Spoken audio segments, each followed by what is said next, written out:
Hello, আসসালামু আলাইকুম। My favourite cooking আপনাদেরকে স্বাগতম। তো আজ আমি আপনাদেরকে বাতাসা দিয়ে পায়েস রান্না করে দেখাবো। তো চলুন দেখে নেই যে পায়েসটা আমি কীভাবে রান্না করেছি। তো ভিডিও দেখার শুরুতে প্লিজ একটা লাইক দিয়ে ভিডিও দেখা শুরু করবেন। আর আমার চ্যানেলটা এখন যারা সাবস্ক্রাইব করেন নাই প্লিজ সাবস্ক্রাইব করে পাশে থাকা লাইকটি চাপিয়ে দেবেন। আর এই ভিডিওটি যারা ফেসবুক পেজে দেখছেন প্লিজ পেজটি ফলো করে লাইক, কমেন্ট এবং শেয়ার করে দেবেন। তো বাতাসা দিয়ে পায়েস বানানোর জন্য এখানে আমি 4 লিটার পরিমাণে মিল্ক বিটা দুধটা আমি রাতে জাল করে নিয়েছি। আর দুধটাতে আমি 2 টুকরো দারুচিনি, 2টো এলাচ আর 2টো তেজপাতা দিয়ে দুধটা আমি আগে থেকে জাল করে নিয়েছি। তো মশলাটা দেওয়াটা আমার কোনো কারণে দেখানো হয়নি, স্কিপ হয়ে গিয়েছে ভিডিওটা। তো এখন এখানে আমি 1 কাপ পরিমাণে গরুর দুধ দিয়ে দিচ্ছি, যাতে দুধটা আরও অনেক বেশি ঘন হয়। তো দুধটার মধ্যে আমি গরুর দুধটা দিয়ে একদম ভালোভাবে এটা আমি মিশিয়ে নিচ্ছি। মিশিয়ে নিয়ে এখন এখানে 1/2 কাপ পরিমাণে পলার চালের গুঁড়ো দিয়ে দিচ্ছি। তো চালটা আমি একদম বেশি গুঁড়ো করে নিই, এটা আমি আধা ভাঙ্গা করে নিয়েছি। তো এটা আমি আগে থেকে ধুয়ে পানিটা ঝরিয়ে এটা ব্লেন্ডারে এই চালটা ভেঙে নিয়েছি।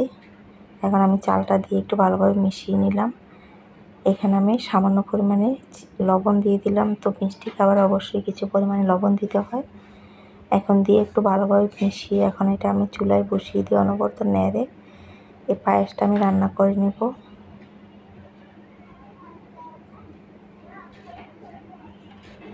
তো পায়েসে দেওয়ার জন্য এখানে আমি কয়েকটা বাতাসা নিয়েছি। আর এই বাতাসাগুলো যে কোনো দোকান, মিষ্টি দোকানে কিনতে পাওয়া যায়।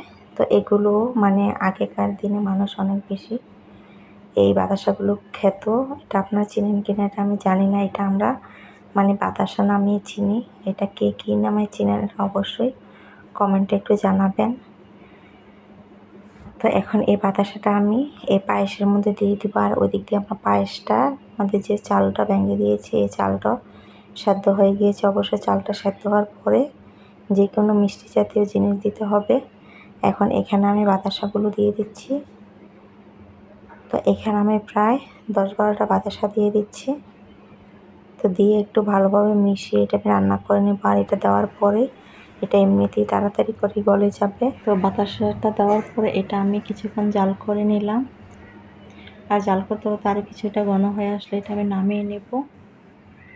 তো আমার পায়েসটা জাল করতে করতে অনেকটাই ঘন হয়ে গিয়েছে। এটা নামানোর পর আরও কিছুটা ঘন হয়ে যাবে। এখন আমি নামিয়ে পরিবেশন করছি। আর পায়েসটাতে আমি কিছু কিশমিশ আর কিছু বাদাম দিয়েছিলাম। এই ভিডিওটা আমার স্কিপ হয়ে গিয়েছে, দেখানো হয় নাই।